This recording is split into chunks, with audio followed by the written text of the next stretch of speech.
Good morning, ladies and gentlemen. If you're ready, we can start the session of this morning. Thank you very much. As always, we are going to have the chairman of IREPAS committees today with us. Let me introduce them. You all know them, obviously, but let me introduce them as always. Starting from the left, Mr. Jens Björkman, representing the IREPAS Raw Material Suppliers Committee, Mr. Dan Baysal, representing IREPAS Traders Committee, and Mr. Murat Cebecioğlu, representing IREPAS Producers Committee. We are going to listen to the findings of the respective IREPAS committees to start this session. And then, once again, we will be directing the questions that we have collected to the chairman of IREPAS committees and listen to their responses. And as always, this session is planned to be interactive, and you are more than welcome to interrupt us and let us have your questions at any time during this session. So, gentlemen, can we start with the Raw Material Suppliers Committee? Jens? Yes. So happy to see so many familiar faces back again on the Riviera. I think we had 40 different raw material suppliers companies represented at this conference in Monaco, which is fantastic to see. So we had a round of discussions yesterday and a lot of topics that are familiar to everybody, of course, with the recent market development and geopolitical environment. So starting off, despite significant stimuli in China, the demand for steel products and raw materials is waning a bit, and the demand is projected to drop in 2022. The outlook remains negative. During the summer and autumn, we have witnessed all-time high levels for energy prices, including natural gas and electricity, of course, which is the main topic at this conference, and especially in the European market, but also in Asia. Interest rates have been hiked to tame inflation, and that has pushed US dollar to, in some cases, all-time highs against other currencies. It's stronger than the US dollar for the first time in 20 years. US scrap demand has slowed somewhat, and the mills in the US are running with slightly lower raw material stocks, which has been pressuring ferrous scrap and pig iron. Also, new production scrap, which has previously been in good appetite, has been slower. Previous year, we saw margins over obsolete scrap at levels previously not seen. So in Europe, where particularly Europe, in this market fundamental where we are in a sort of a recessionary market, we're seeing manufacturing and heavy production idling in some cases, and with irregular production to cope with the energy costs, which are adjusted. And during the summer, we also saw in Germany that the River Rhine was at extremely low levels, more or less in line with how it looked 2018 when the river was at more or less all-time lows. And this led to extremely tough challenges when it comes to logistics, and also coal and oil were prioritized on the vessels that were able to deliver goods. So the river system is also a very important logistical system for ferrous scrap exports from Europe. So the Rotterdam, Antwerp, and Amsterdam ports are more or less reliant on the river working. So the accumulation of ferrous scrap has been slower than normal, both from an energy perspective and a logistical perspective in Europe.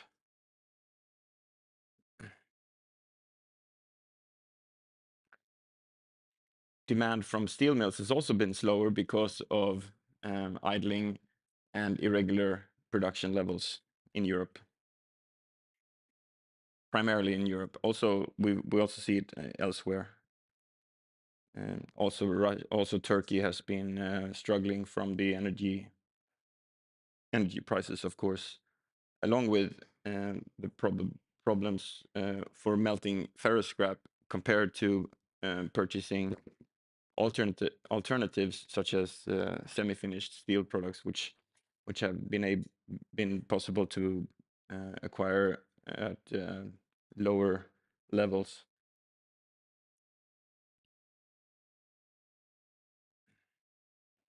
Scrap inflow, as I said, has been in some areas of Europe significantly lower, and the weaker ferrous scrap demand in Turkey for the past few months, which has been significant, has been offset more or less, at least, by South Asian demand, where growth is stronger, and they're not struggling with the same energy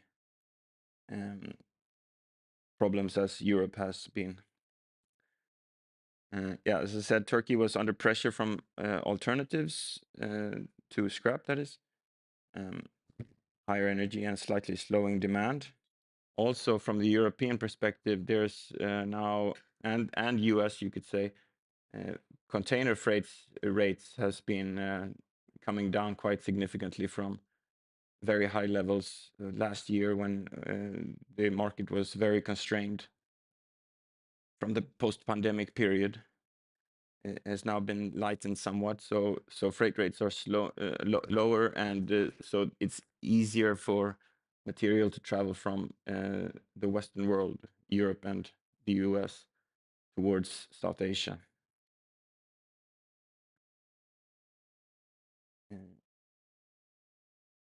Domestic European demand is still ongoing and strong in infrastructure spending. So the infrastructure and long products still quite decent, whereas consumption-related demand, you can see clear signs of weakening, softening.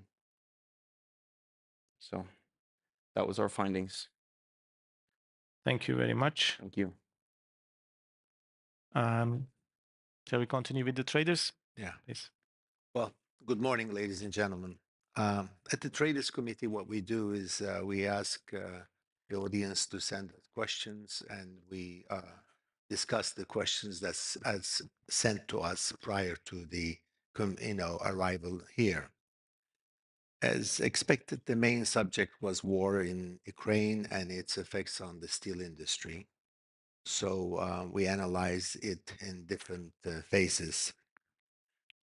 We looked at where is the steel going from the traditional sources which Russia used to send to the rest of the world, and so as Ukraine, and what's happening to those two sources of steel. We concluded that the Russian steel is now mostly going to China, Egypt, Taiwan, some to Turkey. Also, to our surprise, we have learned that about 3.5 million tons of Russian slab is still going to Europe to be used by the mills that are Russian-owned, I say. Of course, with this came an energy crisis, and what's Europe is the country that the whole, I should say, Eurozone is affected the most. But we have analyzed, even within Europe, not every country is affected at the same level. We realized that, like Germany, the cost of energy is about $470 per megawatt versus, let's say, Spain, $180 to $200 per megawatt. Also, to our surprise, we were expecting the energy in Turkey to be much lower, but turns out that the energy cost in Turkey is similar to Spain. But regardless, these are all very high energy costs, especially when you compare to, let's say, United States, or actually even Far East. We looked at the raw materials, and we noticed that there is a decrease in iron ore pricing. Of course, I have to mention that we also the scrap price gone skyrocket and then came down when they realized that the life really goes on in the rest of the world. But lately we noticed that the iron ore prices are going down, and the reason for that we have concluded that is mostly from China using less, actually producing less steel, and turns out that they're producing approximately 5% less than they used to, which is putting a pressure on it. Now, the typical question we usually always have is, blast furnace versus electric arc furnace. Obviously, blast furnace has still the advantage over the electric arc furnace, and one reason, obviously, today is in blast furnace they use coal, and there's less of energy utilized, so it still has a major advantage over the electric arc furnace. Um, the pro- we also looked at the different regions and their productions. China's production has declined, and to our surprise, because there was a serious subsidy in the housing industry, we expected the Chinese production to really at least keep the same, but apparently it's coming down. And Turkish steel is actually uh, is is under pressure because there's high inflation, very high interest rates, and the markets for Turkey has limited and mainly taken by the countries that are not as much affected, like China, India, and that that ships to the Far East markets that Turkey could go. Obviously, they have a limitation coming to US due to 232, and Europe has a quota which is very, very limited for Turkey. So this summer, we've seen some mills that actually took a nice long summer break. And I, I'm afraid that situation in Turkey will continue. With this, we looked at what's going on and who are the new players in the market as far as the dominance in steel trade. And we noticed that China naturally is still the number one, but India and GCC countries and also North African countries like Egypt and Algeria are the new players, and that has an advantage under the circumstances. We also looked at the green steel and its effects. We were originally thinking that the green steel would be a dominant factor in the usage of steel, but we noticed that at least for the infrastructure and construction, green steel is still not a factor. But for the automotive industry and the machinery, it is somewhat considered. But I have to say, we're still in the U.S. are using uh, recycled steel as somewhat and green steel because it's recycled. Mm. And that's all that we have discussed. Thank you very much. Thank you very much. Let's continue with the Producers Committee. Okay. Mr. Good morning Chairman. once again. It's good to be here all together again. Yesterday at the producers meetings, as we always did, shared market conditions, economic indicators, production capacities, utilization rates, expectations, of course, for the coming months ahead in our respected countries. Started with Qatar. It's been said that in Qatar, projects, because of the World Cup, played an important role supporting the steel consumption for the last 4 years. For the future, there are many projects in line, making the next year promising. Inflation is higher than the other GCC country, again, because of the World Cup rents and everything is increasing. When we look at Egypt, many uncertainties lying ahead, especially natural gas, energy is a major problem, currency issues, market is domestically good. There are exports to South America, Europe, and some other countries as well.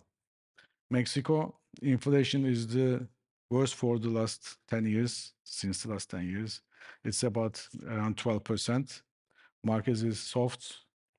There are few infrastructure projects. That's the way government is trying to help. Imports and exports are in kind of balance. Russia, we all know production is down about 6%. GDP is down by almost 3%. Future doesn't look so bright.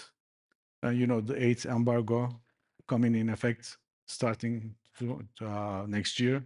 I think January the 8th, 23 steel products will be banned from EU except pig iron. September the 30th next year, steel process from Russian raw material will be banned from EU again. And 24 August, billets will be banned and slabs will be banned as well. So it's also said new markets needed for exports, particularly for flats. Kuwait, last year was a slow because of the political issues. However, now, since the issue have been resolved, things are getting back to normal and expected to be better next year. There are also in Kuwait infrastructure projects are expected to take place. There are also huge projects planned for Saudi Arabia. It's been said that Kuwait will probably take his share from those projects, and it will help Kuwait to export some material. Turkey, production decreasing last year and first half of 2022 was very good, although as in other countries, many other countries, energy cost is a main issue. Uncertainty is not helping the mills to make any long-term plans. Export markets are limited compared to before, where Turkey used to sell a lot of material to Southeast Asia, Europe, Canada, US, and unfortunately, these markets are very much limited to Turkey to export. For the next couple of probably quarters will be tough. Greece, last quarters will be difficult, coming couple of quarters will be difficult as the energy prices go up, local demand is low, some export mostly to EU markets, inflation about 11%, and the growth rate is about 5%. 2021 and first half of 2020 is in many other countries was very good. Today, though export not supporting the energy prices and much higher, production is decreasing in double digits in the past 3 months in a row.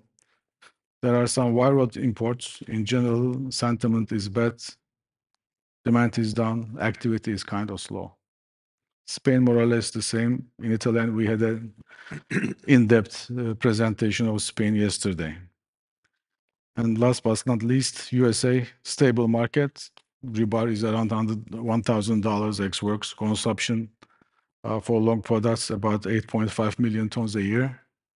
Infrastructure projects will start, and of course, it's in Buy America basis, so that will help, and the consumption will increase. There are also rebar consumption expected because of this 1.5 million tons due to these infrastructure projects. Imports are down, local material is more, electricity prices are doubled, logistics are up about 1.5 times, and there's more capacity is coming through micro mills. More or less, this is what we have discussed since today. Thank you very much. I have taken a lot of notes. So let me try to recap what I have heard moments ago. Okay, so the outlook in China, I understand, still remains negative. The energy prices are at all-time high levels for most of the world. The US dollars is also at all-time highs, which creates problems in many countries, many markets. The interest rates, high interest rates to tame inflation is also pressure in many markets. Obviously, in Europe, we have heard that a lot of manufacturing activities has been idled because of the energy costs, and the capacity utilizations are reduced. There are severe logistics challenges, particularly because of the problems in the river system in Germany, dry rivers, etc., which has huge importance in collection of scrap, exports of scrap. And that's why accumulation of ferrous scrap has been slower and lower all around Europe, as far as I understand. But on the other hand, demand from steel mills is also pretty low, particularly in the EU and Turkey, because of the pressure from energy side, because of the high energy costs and demand issues. Turkish mills are also under pressure and reduce their demand for scrap. On the other hand, it has been, yeah. I have noted that Russian steel exports has been playing a huge role in the market, and the major destinations for Russian steel are China, Egypt, Taiwan, and Turkey. But it's also interesting to hear that a lot of slabs are still exported to Europe. Europe obviously has been affected. Probably one of the major effects of energy costs, high energy costs, is on European mills and also in Turkey. Iron ore price is down because of lower production in China, lower demand from China, and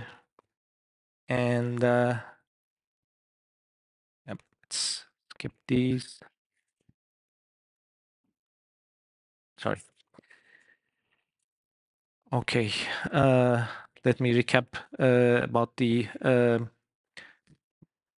producer side. Yeah, Qatar. It's been great to hear that the demand in Qatar is still good, thanks to the World Cup. There are many projects in line. Good news from Kuwait and Saudi Arabian markets as well. A lot of projects will be there, but major issues elsewhere. In Egypt, there are lots of uncertainties because of the energy and currency issues. In Mexico, inflation is high, the highest in the last decade.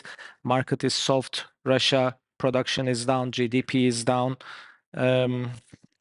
Turkey, we have already heard a lot of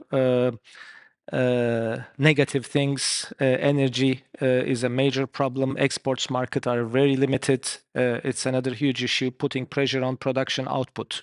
Likewise, in Greece, local demand is low. Energy cost is putting pressure on the mills. It's a difficult situation. Italy, Spain, same. Maybe the only exception is the US, where there's a stable market with several infrastructure projects to start, consumption increasing, imports are decreasing. So it's a great time to own a US mill, probably. Thank you very much, gentlemen. So I will start with the questions that we have collected, unless you have questions before. So Samir has a question. Can we have the microphone? There.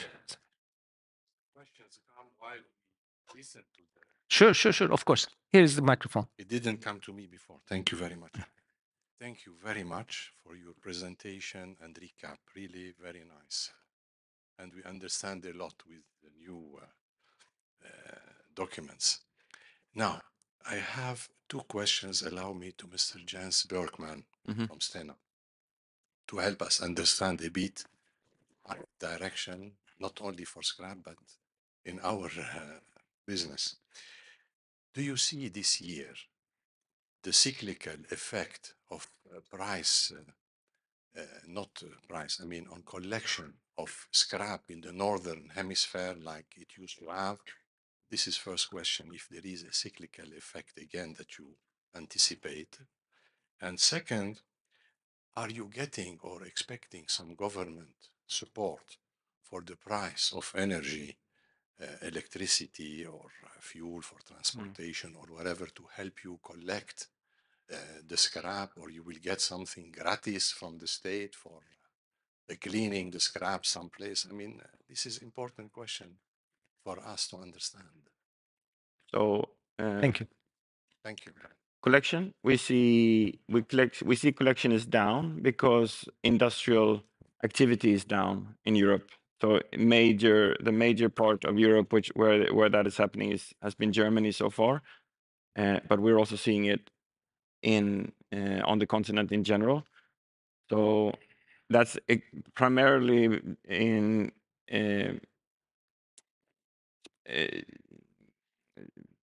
for consumption related production. So when the scrap recycling is happening, that's dependent on industrial activity. So you could say that with an industrial downturn in Europe, we're seeing less scrap availability. So yes, we are seeing a lot less availability, and we likely will see that during the winter, unless there is some sort of support for energy, which we've already seen happening in Spain and Germany, for example, where they will cap pricing and take the bill on the government somehow, or tax the. No, likely we'll get higher taxes, right? Because somebody has to pay the bills in the end, right? So maybe not right away, but a little bit later, delayed.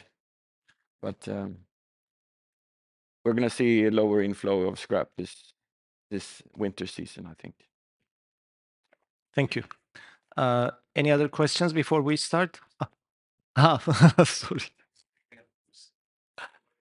Let's have the microphone so that The jackpot. everybody can hear it. Sorry, because the scrap is like the blood of the steel more and more now. There is, I don't know if you have read in the news, there was this big military ship from France in Brazil, and then was on the way to Turkey for dismantling. In the last minute, they turned back to Brazil. The Turkish government said, we don't want to dismantle this ship for scrap. Why a company like Stena doesn't dismantle such a vessel? You know, what is, they have at least 30,000 tons of good steel. I mean, okay, some I mean, it makes sense to have. amiant, there is amiant. I think if I don't recall incorrectly, I think this vessel got turned back because it included a lot of asbestos, and the receiver of the material has to be licensed. And when they buy the ship, they resell it to somebody who's unlicensed in Aliaga or Izmir somewhere. And then the government says, no, thank you, we can't take care of that. So they send it back. So I think it was very expensive for the Brazilian military. But in general, it makes sense to dismantle ships where the main demand for material is, of course. So it makes good sense to dismantle material in a country like Turkey. We do some dismantling in Europe also, mainly from the offshore industry where you want the ESG controlling and to be with the oil companies, for example. So there is some of that activity going on in Europe as well, but not so much on the shipbreaking. Such vessels with asbestos cannot be treated? Oh yeah, it can be treated, but it's extremely cumbersome, and you have to have the right equipment and so forth. So yeah, yeah, Because I'm afraid they sink it after. maybe. Okay, thank you very much. So I'm moving on with the questions we have collected. The first question is for the Producers Committee, and shall we start with Europe, Mr. Chairman? How severely do you expect European long steel production to be impacted by the lack of Russian gas supplies, especially during the coming winter season? What would be the major knock-on effects of a significant drop in steel production in the region? Well, this is what we've been talking about since the last 2 days, energy crisis. Well, of course, mills and consumers face dramatic increase in energy prices. That's a fact, particularly in the EU, where they are mainly dependent on Russian gas. Production cuts are already there, which will probably balance the drop in demand caused by mainly higher costs.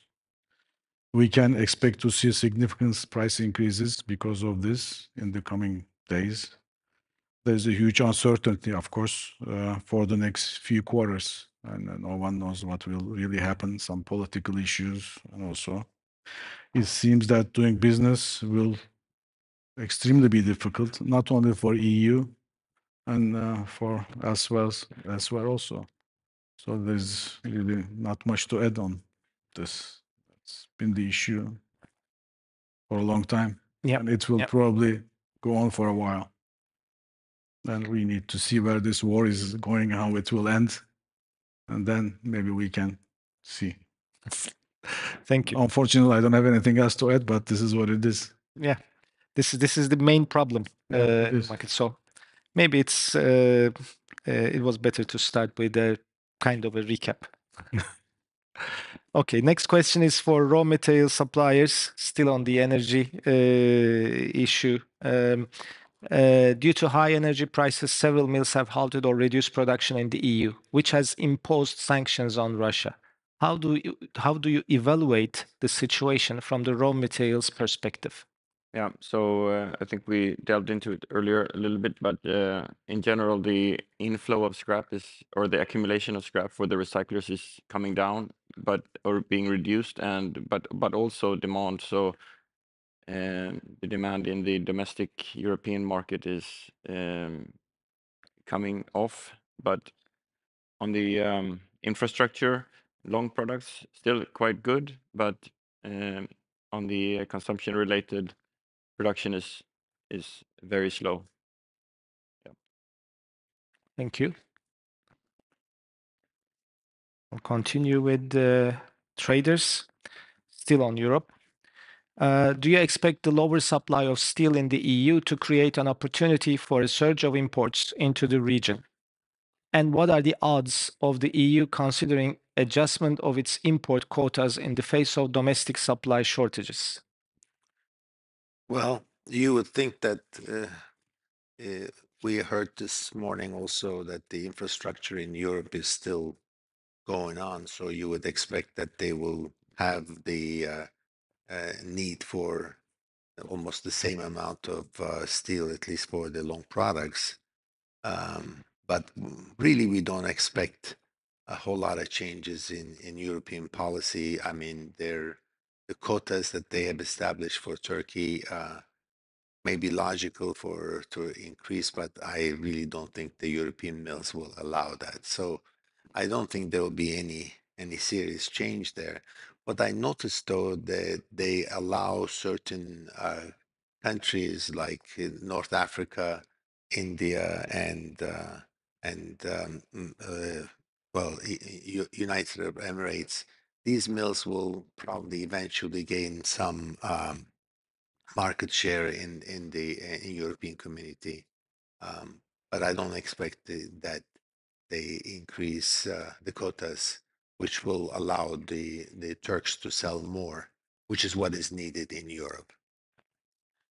This was discussed yesterday with Alessandro Sciamarelli as well. So he said it was a political decision, right? We didn't have any answer. It- Well, he It didn't was really. It is definitely political, not logical decisions. correct.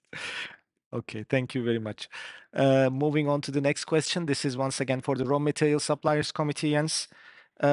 Could you please update us regarding the possibility of an export ban on scrap by the European Union? Maybe another political one.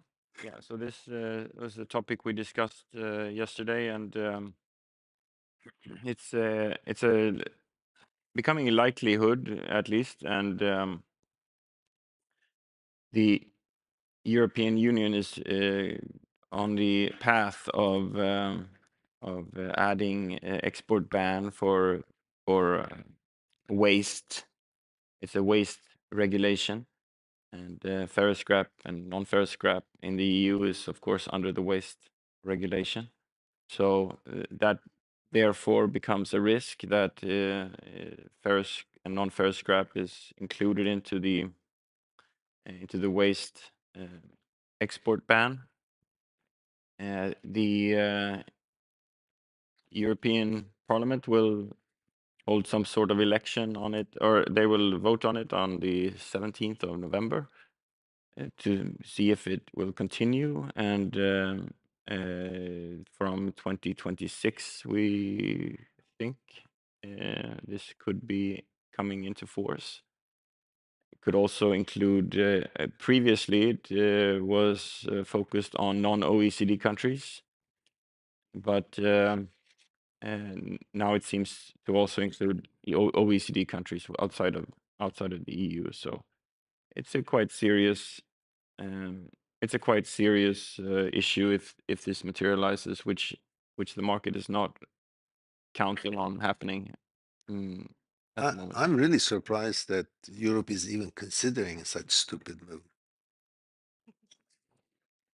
It's there's a quite strong lobby from Eurofair to try to um, control the recycling material, the recycled raw material within the EU, to sort of say that it is a strategic.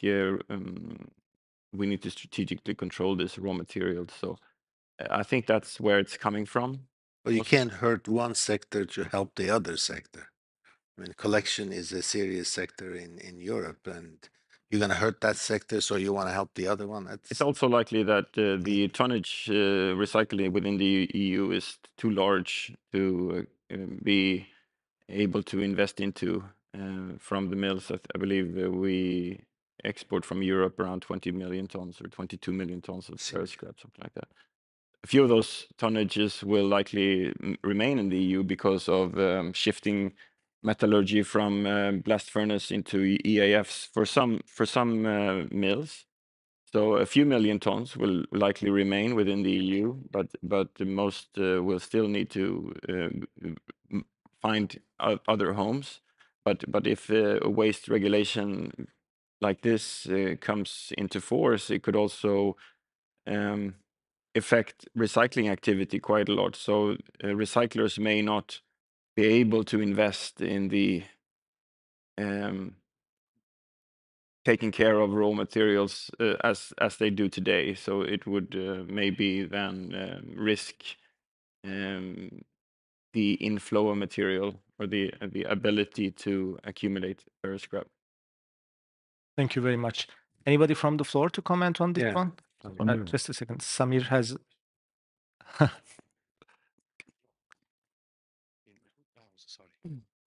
If you recall, in 2001, we were in the process of privatizing the recycling centers in Algeria, and we were bidding for that. Then they invited Mr. Mittal to buy the mill Sider in Annaba. 2001, he discussed with the minister at that time of energy, Mr. Temar, and he obtained to ban the export of scrap from Algeria, which prevails till today. Okay, so I wouldn't, it will be possible that the steel mills will lobby to ban the export, even though you say, okay, it's not commercial or whatever, but this is energy. So if everybody is protecting energy, it is a logic that it may happen, the chances that the steel mills will lobby for that. And Mr. Mittal will be one of them. I know when you're discussing its energy, you're saying that it's, there's a problem of energy. To promote the electric arc furnaces, you're going to use more energy, and it really doesn't make sense. And really, you're favoring one industry against the other industry within the same country. From But this anything energy, can there is happen. a shortcut. I mean, this is less energy. It Less will be energy less to use. energy with the scrap than using the Blast furnace? big iron, the blast furnace, the whole process. In the end, okay, the electricity can be produced in an ecological manner rather than a polluting manner also. Okay. Thank you. Thank you. Margie? Hi, gentlemen. Thank you. An economist that I talk to semi-regularly in the United States keeps telling me that one of the things that we should keep our eyes on is, especially with the situation with the energy in Europe, he seems to think that if the winter this year is especially cold, perhaps there could be a risk of energy rationing and EAFs being forced to shutter. Is that a concern? What do you think that could do in terms of supply and then imports into Europe? And also, a second part of that question is, if that does happen, what do you think could potentially happen with the European scrap export market? And do you think that could impact scrap prices into Turkey? I mean, we're already seeing demand destruction due to energy prices. So the production is coming down by itself because energy is so expensive. So, but yeah, we see risks of rationing might be a possibility in Europe. And when it comes to pricing, the lower amount of availability has also likely been one of the drivers of recent price increases, where we saw that slightly stronger demand for raw materials has raised prices due to lower availability in the European market. One of the good factors has been euro being so cheap. The European mills have at least 10 to 12% advantage from before in exporting their products. However, the energy cost came and it's even higher, so it offsets that advantage that they have. So I don't think that they can really export the quantities that they should be able to export. So really, you have to look at the domestic usage, and the domestic usage for the infrastructure in Europe, from what I understand, is doing fine. But the automotive industry and the machinery and all that is suffering. So I think overall there will be not as much use, so there will be less of production in Europe. Thank you. Okay, let's move on to the next question, which is on Russian billet exports. And this question is for the panel. How successful have Russian billet exporters been in circumventing the sanctions imposed by Western countries due to the war in Ukraine? What are their main export destinations at present? You have already mentioned about that. What are the main disruptive influences of these supplies of cheap Russian billet? Do you expect the Russian suppliers to come under increased pressure from sanctions in future to face greater difficulties, for example, with the EU now preparing an 8th package of sanctions? We talked about this 8th package during our producers meeting, but I'll repeat it again. Next year, starting from January, steel products will be banned from Russia to EU countries, except pig iron. Towards the end of the year, again, steel processed from Russian material will also be banned. Today, we also see this effect from some other countries, like Canada is also saying the same thing, and there is also investigation is going on this. Canada has been saying that if you are using Russian raw material to process your steel, you will be banned or you will be penalized. And most probably USA will say the same. And this brings a little bit hesitation for the mills to use Russian material, thinking that if we use this to produce steel, we would be under, you know, embargo also. So this creates a lot of problem. In 2024, billets also will be banned from Russia to EU and slab. This, of course, we will see the effects on that. Today, Russian exports, of course, disturbing all the prices because whatever the price they find today, the price is irrelevant for them. They are just selling it. Most producers globally, they are suffering and they don't have limit. There's a limited market for everyone, and this is also creating a lot of problems. More or less, this is Well, my take. it is almost impossible to send to US material produced from Russian slab or billets. In the US, we have, and we've had this for a long time, the melt and pour rule, which you have to identify the country where the steel is melted on your mill test certificate, and that is one of the things that is constantly monitored. So the mills that they sell to the US will be or is really very careful in not using Russian billets or Russian slabs.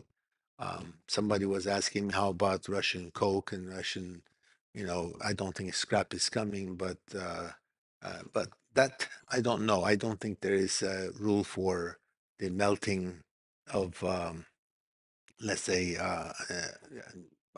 iron ore or anything like that coming from these areas. But for the billets and slabs, it's not possible. So the mills really shy away from that.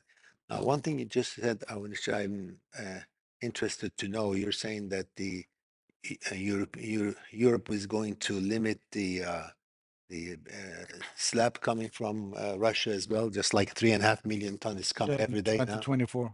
This is what's been told from the Russian representative yesterday in our producers' meeting. That's a big avenue for the Russians to sell cheap slab to Europe.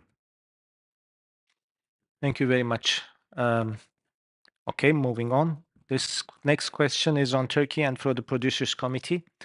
Since our last conference in May this year, how has the situation developed regarding the impact of the war in Ukraine on the Turkish long steel industry? For example, in terms of the latter's raw material supplies, costs, export opportunities, and other issues. Added to this, the surge in energy prices and sluggish sales locally and in the export markets. How best can the Turkish long steel industry resolve its current difficulties? Again, this is what we've been talking about since the last 2 days. It's clear that the problem is growing. It's a big, huge problem. Right after the war, Turkey was able to sell huge quantities to Europe, and they panicked and they bought more than what they needed to buy. They doubled their purchases and everything. But after that, things calmed down. They found other resources. There are some third countries which are not in quota system, so they are much easier to send their material to EU. Markets are very much limited, especially to Turks today, and I've just also talked about it in the previous, I think, question. We used to sell a lot of materials to Europe, Canada, US, Far East. Today, unfortunately, because of all these issues we've been talking about, things are very slow. Today, Far East is selling like Malaysia, Indonesia, a lot of wire rod to Europe. Their CFR price is lower than our FOB prices today, and there's no way that Turks can compete. We can maybe only sell to Romania, Bulgaria, Kosovo, very close destinations. Besides that, it's kind of very difficult. Today, with these cost structures, Turkey has no chance to compete with these countries. It will be difficult for Turkey for the next probably couple of quarters. Thank you. Any other comments from the floor? No.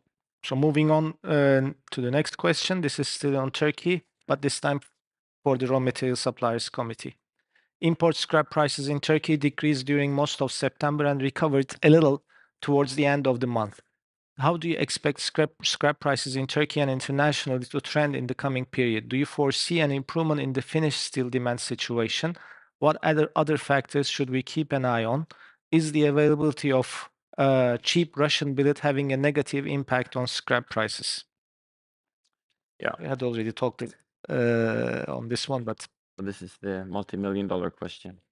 But when it comes to billets, it's not only Russian billets coming into Turkey. I think also other Asian markets are moving material towards Turkey. So the billet pressure in Turkey has an effect on the ability to buy scrap for Turkish mills. So that's one of the things that we've seen in the last few months, is that South Asia has offset Turkey as a major destination for ferroscrap in bulk. So the previous situation was that Turkey was a dominant factor, and of course still is when it comes to capacity and production and imports. But as it has been for the past quarter, the alternative destinations have been able to sort of mitigate the price pressure which Turkey put on the market. So it's really squeezed situation for the Turkish mills. I mean, they are able to use lower priced billets, and then are squeezed if they have to buy higher priced scrap. So it's a challenging situation at the moment. And going forward, likely demand for ferroscrap is coming down along with steel production, which is coming down in the world this year, apart from India, I think, the only destination where production is increasing. So in general, the demand situation should come down. Yep. Thank you. Any other comments? No. So moving on to the next question. This one is for the traders. What impact could the current energy crisis and the consequent surge in costs of steel production have on trade flows? Are there any supplier regions or countries which will be less severely impacted in terms of their costs and will thus be in an advantageous position to export to regions facing higher production costs, like Europe, Turkey? Well, the energy really cost affected Europe the most. So every other country has a little bit less of effect because energy prices worldwide went up due to the higher demand in Europe. However, having said that, there are countries that has a serious advantage, like United States have a serious advantage because we are the producer of gas, exporter of gas.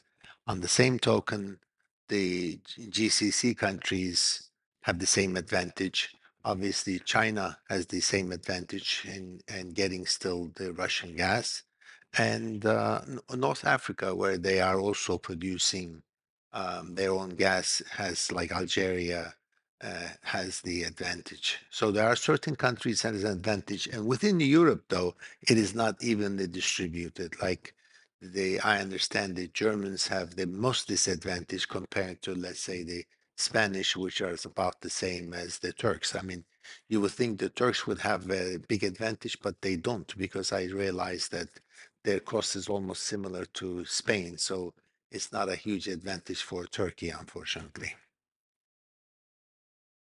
Thank you very much.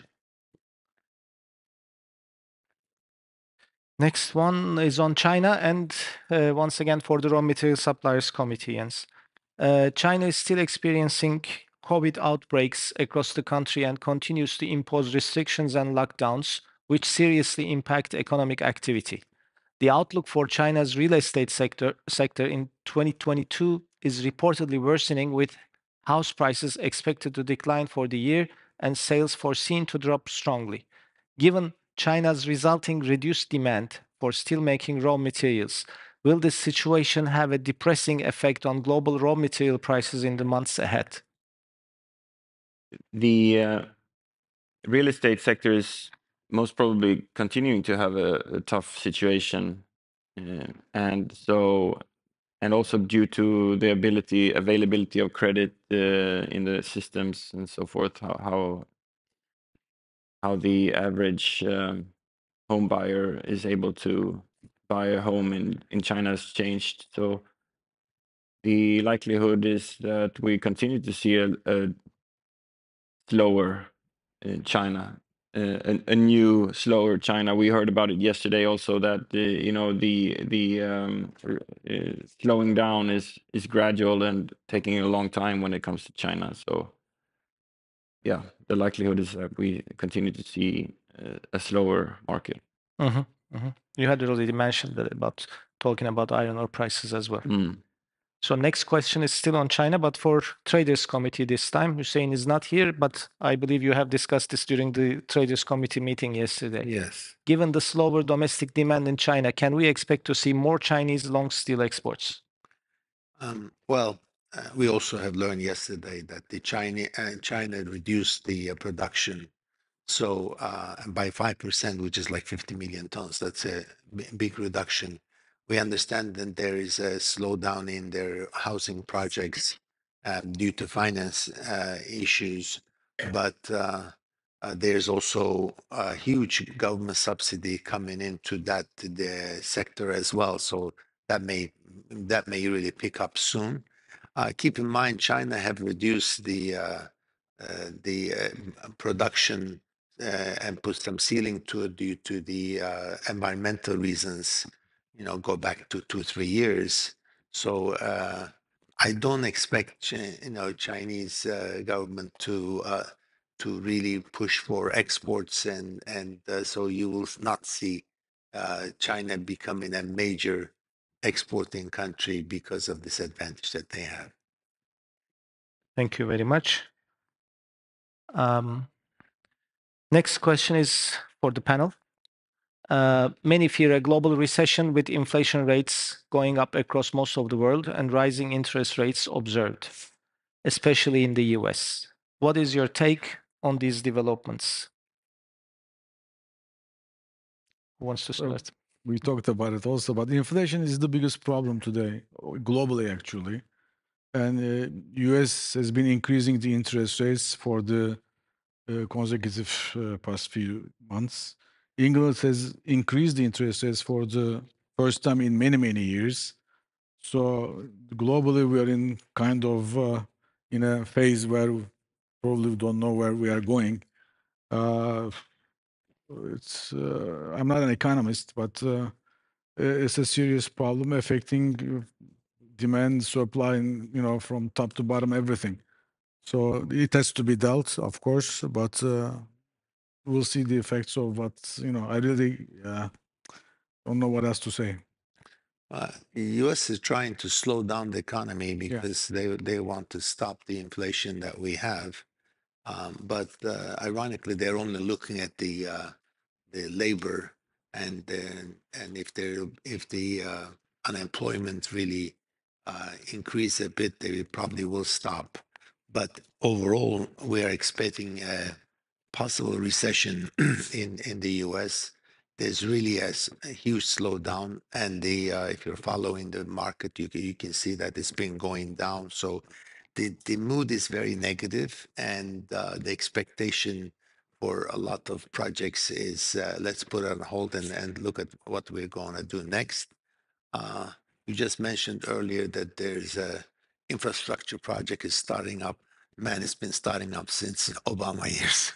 It's still going on, and nothing is moving as fast as it should. I mean, I was just reading yesterday that they were talking about the project, that the high-speed rail project from Los Angeles to San Francisco.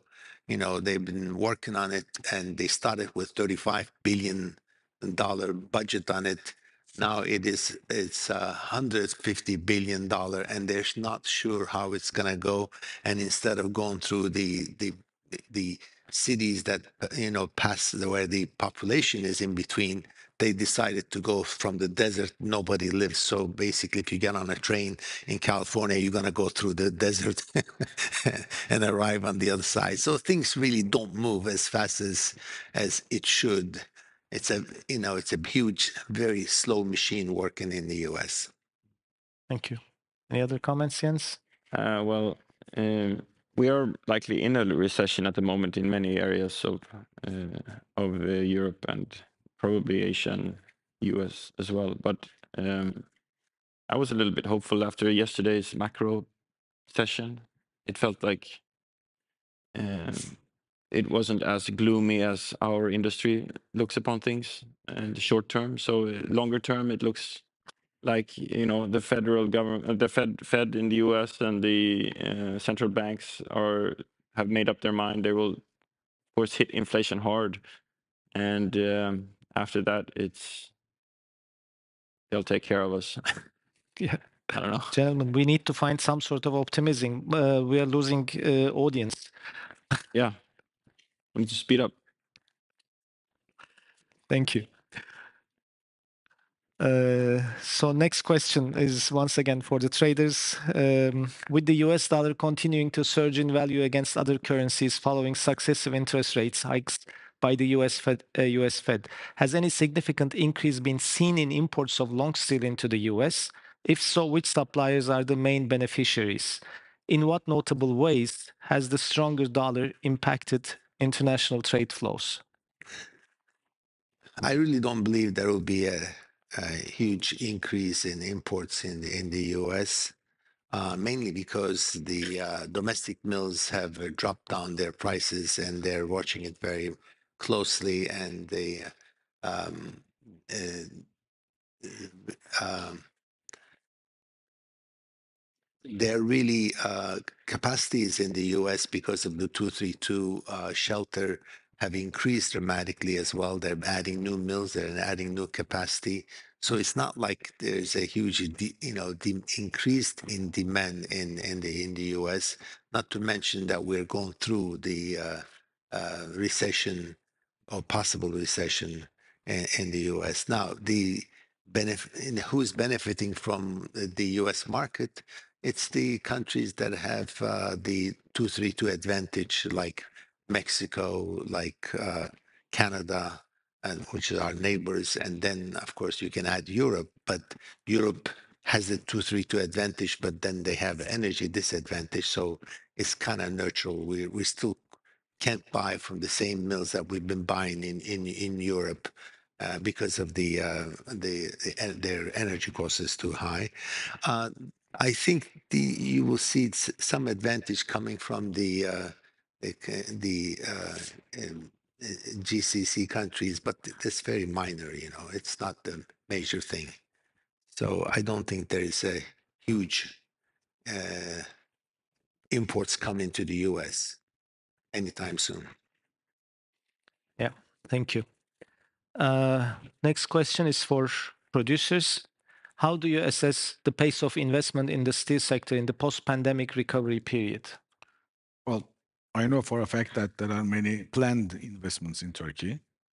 However, I don't think that Turks will go ahead with these planned investments unless they see the light at the end of the tunnel. Because as you know, we're dealing with many problems in Turkey, especially high inflation, interest rates, difficult to find credit, market conditions, high energy costs. I think it will stop for the moment, at least for the investors to invest.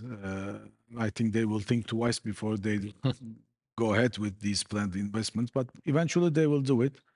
But they will, in my humble opinion, I think they will need to wait for a while to see where we are heading. Thank you.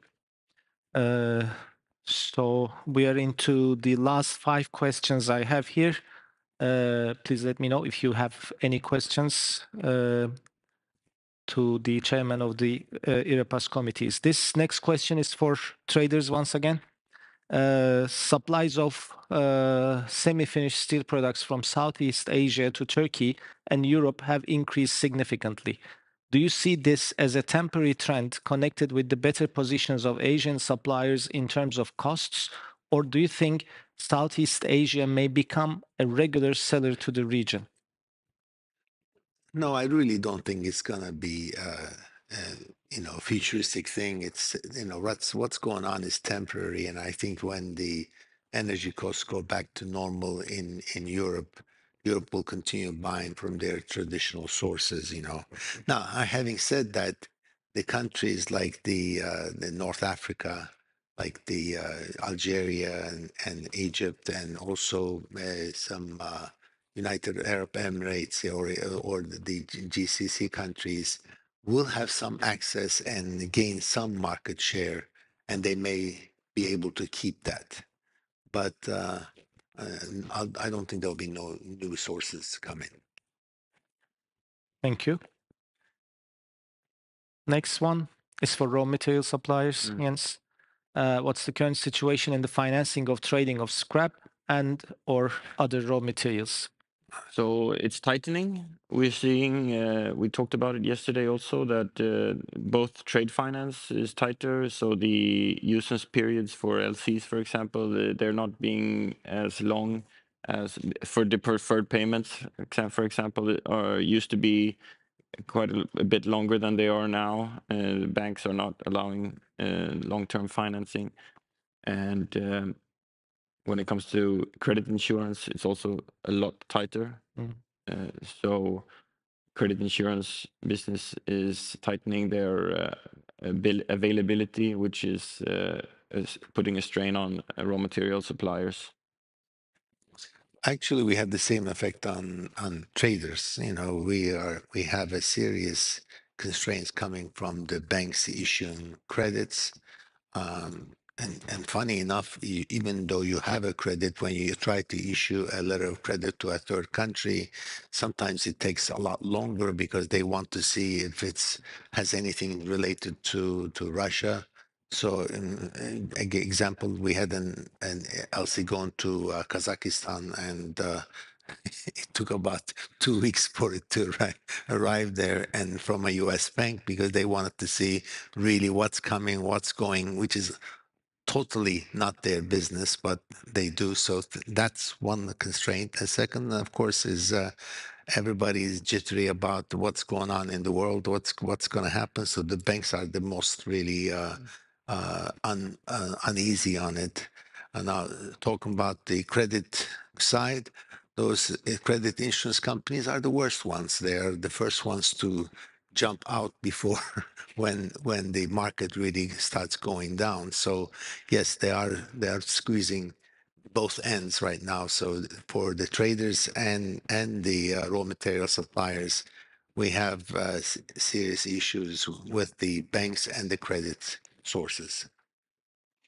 By the way, I'm speaking for general. I don't have that problem.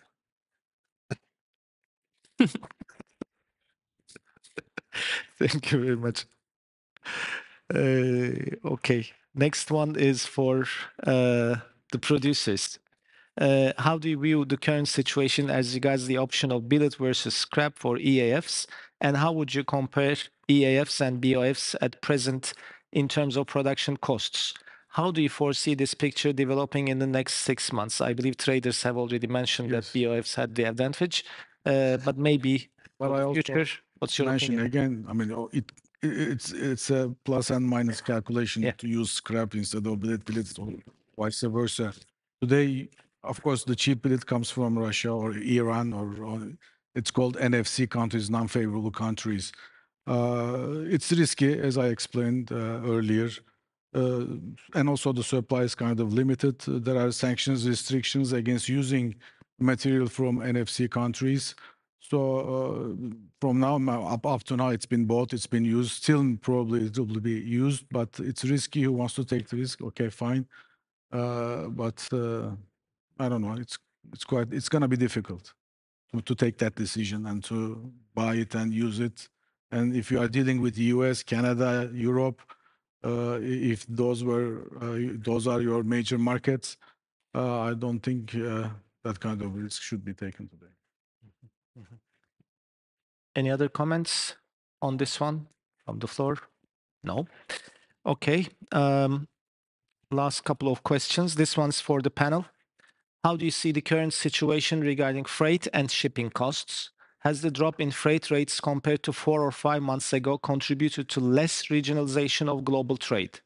Are there any particular factors likely to impact shipping costs in the coming period that we should pay attention to? What's the current situation regarding container availability and port congestion? Who wants to start?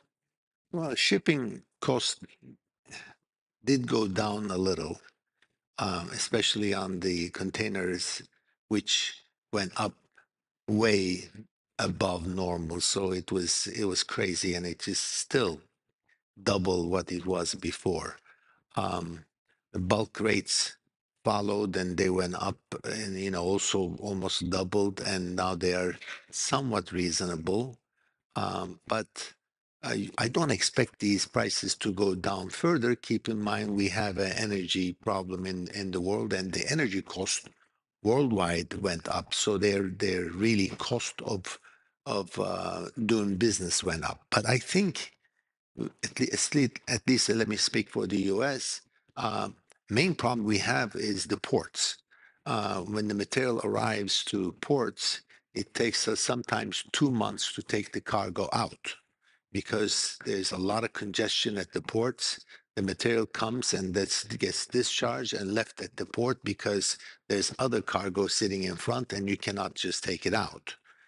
We have labor issues. We can't find truckers. We can't find forklift operators. The stevedores know the problem. They can't do anything about it. You can't get paid until the material really arrives to your client's warehouse, and literally it takes sometimes a month, minimum a month, sometimes 2 to 3 months at the ports. And when they have such congestion, things get lost. I mean, we typically send an employee to go and look around and see if they can find our products somewhere hiding in the big ports. Now, you all heard about the situation in California where the vessels are sitting outside and waiting sometimes months before they can really discharge. So the big container ships found a solution. Instead of discharging in California, they decided to go through the Panama and come to in the Gulf ports like Houston and discharge there and rail it to wherever they want to. And that became economically possible with the new, of course, container rates. But then we have congested the Gulf and the East Coast ports. I mean, we have one course like Savannah. We used to do bulk, and they don't want to do bulk anymore. So, in short, we have a lot of problems in terms of the shipping and receiving, and I don't think it's going to go away anytime soon.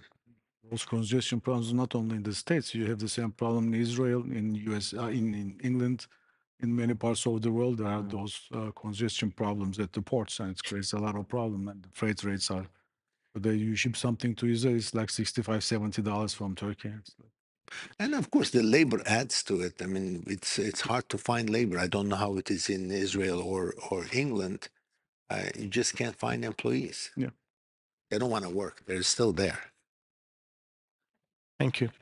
Any other comments? Okay, I'm moving on to the last question I have here, and this is for the Producers Committee. How far have steel decarbonization plans shifted worldwide, in particular in the European market, given current global economic and geopolitical developments? very high gas and electricity prices threatening the Europe's energy-intensive industries, of course. Steel sector being one of that, of course, I believe they are soon or will be forced to put emission reduction plans aside for a while. Germany, a leader in Europe, struggling to run its factories, and the government has, I think I just put a note, allocated about 200 billion to help the businesses and consumers alike to cope with the energy bills. While carrying all this burden, of course, on their shoulder, I doubt that industries will have the means or the willingness to tackle steel decarbonization plans, at least for the near future. So it will be postponed. I think so. Okay. Any other At least for comments? Europe, that's I don't know. That's what it'll be. Any other comments on this one? Maybe by our European colleagues? No? Oh, Michael? Stop. She's bringing the microphone. Decarbonization is something that is on the table at every steel producer. And obviously, the economic situation is going to possibly delay things. But what is important is that every steel producer is going to, or has, or is going to start reporting what their CO2 level emissions are. Scope 1, Scope 2, and Scope 3. And there will be some arguments about Scope 3 because if you buy something from somebody, you're buying their scope. And when you're selling it, you're selling your part of your scope. So these situations are going to be focused on low-hanging fruit for decarbonization. The high-hanging fruit are the plans to produce steel with 100% hydrogen, and that is still not a proven commercial technology. Today came an announcement from H2 Green Steel in Sweden saying that they have signed a contract now with Midrex and Kobe, and the same two companies are going to make a equity investment into the company. And they say they're going to be producing 2.1 million tons of hydrogen DRI within 2 years. So apparently there is money for that kind of activity as well. And then just as a general summary of what we've been talking about during this conference, I think it behooves every person and every company here to go home and make a SWOT analysis about their own business. And before 2 years ago, we put lots of strengths in the strength column, but right now we have big columns of weakness and threats. And there are very few things that I think the steel industry has never been so dependent on external influences as it is today. We have fixed costs that we have influence over, but the fixed costs are the small part. We don't have any influence over the energy. We have hope for the technology, and I like to say that I'm a firm believer that technology will get us out of most of our problems when it comes to environment, and that will also possibly help reduce the steel production carbon emissions, and as well to make our business profitable so that we can enjoy the fruits of our work. I guess the steel mills will have to have a decarbonization department that's going to have to go through all this. Many have them already. Already. The one company that is the best that I've seen is Commercial Metals Corporation in Dallas, Texas. And Texas is not a place where green is popular, but they have the best reporting. Yeah. And the reason why they report is because they have the lowest. Well, Michael, you just draw a very negative picture on us. So at least we have Thanksgiving coming, so we'll go home and drink and forget about it. Thank you very much. Any other comments from the floor? Can we have the microphone again? No, I totally agree with Michael. To me, the main issue that steel business is global business, which always has been so far. But now, over the last 3 or 4 years, what we've seen that we're going towards a kind of a regional business. That's going to change the structure of the whole industry. And that's, to me, the main challenge that we might face in future. This all what's happening on the trade barriers, export bans of raw material, and now decarbonization of the challenges a lot. Different regions are going to face different magnitude, let's say. And I don't worry about the recession, honestly. Reason being, we have just practiced it about 2 years ago. I mean, 2020, we were all home. just having our old T-shirts on with the sleepers, and we spend months without doing nothing. And then we've gone through, and we have seen at the graphics how deep it was. So we will have a slowdown. We can manage. I mean, the world has printed too much money, and now we have to deal with it. Inflation is something that we cannot bear for a long time, so it has to be taken care of. But as a steel industry, a steel producer, that I see the biggest challenge, it's the business being regional, and that's going to cause more impacts, I guess. Yep. Unfortunately, that's so true because this protectionism that really started with the Trump administration is like viral. It went everywhere now, and it's hurting everybody, and it's going to hurt the whole industry. But one account I want to say, inflation. Everybody's complaining about the inflation. Inflation is really good for the steel distributors and traders because whatever you buy, you can't make a mistake because you can wait a while and sell it at much higher price. So I noticed that the my clients, the typical distributors, they love the inflation. I don't know how the effect on the steel mills are, but or maybe in your case, whatever the price you pay to scrap, the price is gonna go higher anyway, so you can sell it at a higher price. Again, I don't know the mill side, but I know for the distribution side, inflation, well, of course, modest, is not bad at all. Thank you. Alex? Hi, everyone. Just to add a little bit from a European steel producer point of view, the Green Deal in Europe is a law. It has been accepted and it will be implemented. It may be delayed, but at the moment we have 2 days, 2030 and 2050. And there is a race among European producers to reduce their carbon footprint. Everyone is working on the APDs. Everyone knows what is what their competition's CO2 emissions are, and it's very, very important. The next stage, which as a world steel community we should be looking at, is a carbon border adjustments. They are coming into force and they're going to be implemented because basically European steel industry is penalized to introducing all the carbon reducing mechanisms into place.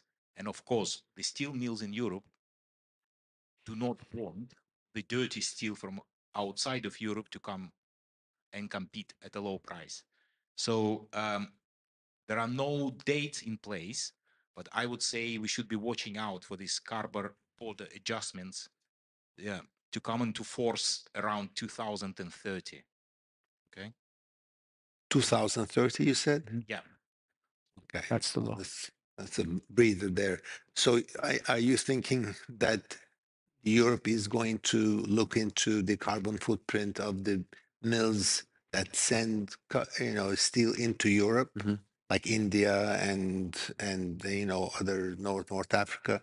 When they're sending their steel into Europe, will they look at their carbon footprint and they say, well, you're too high, and so you need to adjust the price? Is that what's coming?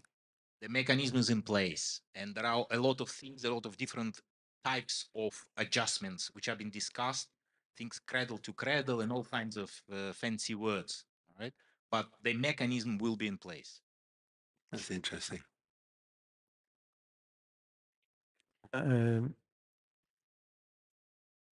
We have another question here, Salih. Comment. Okay, go ahead. I want to make a comment as well from the UK because I totally agree with Mr. Dalbert and Michael and also Alexandro. I think we should warn every producer and a trader. The carbon footprint is a big issue at the moment. And next, Alexandro is not probably telling, but I was expecting also another ban coming very soon. And this will be hurt to Turkey as well. The reason is I just want to warn all haulage companies, all producers, all the shipping lines, they to check and review their carbon footprint because soon it will be a selection. It will be approval suppliers who has the low emission, carbon emission, and they have to report all the time. I have a big challenge in one of the projects in the UK, and the questions, they don't really, nobody knows, but the people is putting the questions unbelievable, which we should answer before anything they purchase. So it is a really, will be a very good challenge.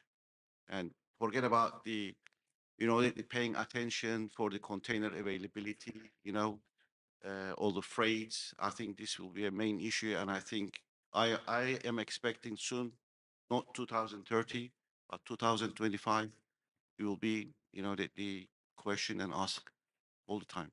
Does CARES have a new branch looking into this? As I guess that's their own limitation. CARES, the UK. The CARES is completely different. Well, They are looking, probably they will look, but it's not the CARES. It's the CARES is different approval. This is, something that it's coming from the mills and haulage companies. Everything has to be certified for their low carbon emission. They need to report, even the mills. Yeah. It's not going to be like, that the something is going to approve. You need to declare your low carbon emission, how much you produce, during that production, how much you are, we are calculating from the port to the ship as a haulage, from shipping to the UK or Europe. You need to they ask every question, every supplier to put it on the report. And it will be really probably a ban soon as well. I believe we all understand that this is an inevitable thing that we all have to comply with. So maybe it will have further impact on the regionalization, some sort of increased protectionism, a huge hurdle. But we all understand that this is an inevitable thing for the industry. Okay. Any other comments? Nope. Okay. Thank you very much, gentlemen. Oh, sorry. I'm sorry. I haven't seen. No, my apologies. Go ahead. This is regarding something related with, I think the raw material person can talk. This is regarding the Turkish scrap imports that we have seen this year. It's almost dropped 10% for the first 8 months. There are two parts of the question. First is with the quantity that we are seeing. Most of the scrap today is going towards the South Asia, for example, India, Pakistan, Bangladesh. Are we seeing a new block being created because these are geographically close areas? And second question is with regard to price. We have seen a major deviation in prices since May this year. Is this going to be a permanent thing or is it a temporary phenomenon? I don't think it's going to be permanent, but what we do see in South Asia is capacity is added. So Bangladesh is increasing their production significantly over the past years and in the coming years also. So of course there is a fundamental demand move upwards in the region. So absolutely will we see a larger amount of material move into that region, but we also have quite significant investments in the Turkish steel sector. So going forward, we will likely continue to see Turkey being a major part of the ferrous scrap market, and so their role in setting a benchmark will likely continue, but we will also see other areas of strong investment within the electric arc furnaces and the induction and in manufacturing in the regions, absolutely, as they develop. Thank you. Any other questions or comments? None, I believe. Okay. Thank you, gentlemen. We have not been able to come up with a lot of optimism but at least we tried. We tried our best. Nice place. Maybe we are really. Yeah, yeah. Well, at least let me please allow me to emphasize the IREPAS motto, which says steel market always emerges like the phoenix bird. So we should, as Samir said, we should carry on with optimism. So once again, thank you very much, gentlemen, for your contributions and sharing your expertise and knowledge with us. I also would like to thank you all for your participation and contributions. Also, I'd like to thank to all the distinguished speakers who have shared their expertise and opinion with us during the course of these 2 days. Last but not the least, I'd like to thank our sponsors, ICDAS, Kocaer Steel, Alex Stewart International, Belgian Scrap Terminal, and Rebus International for their unstinting support for us, and hope to be able to see each other in 6 months' time in spring next year. Thank you very much.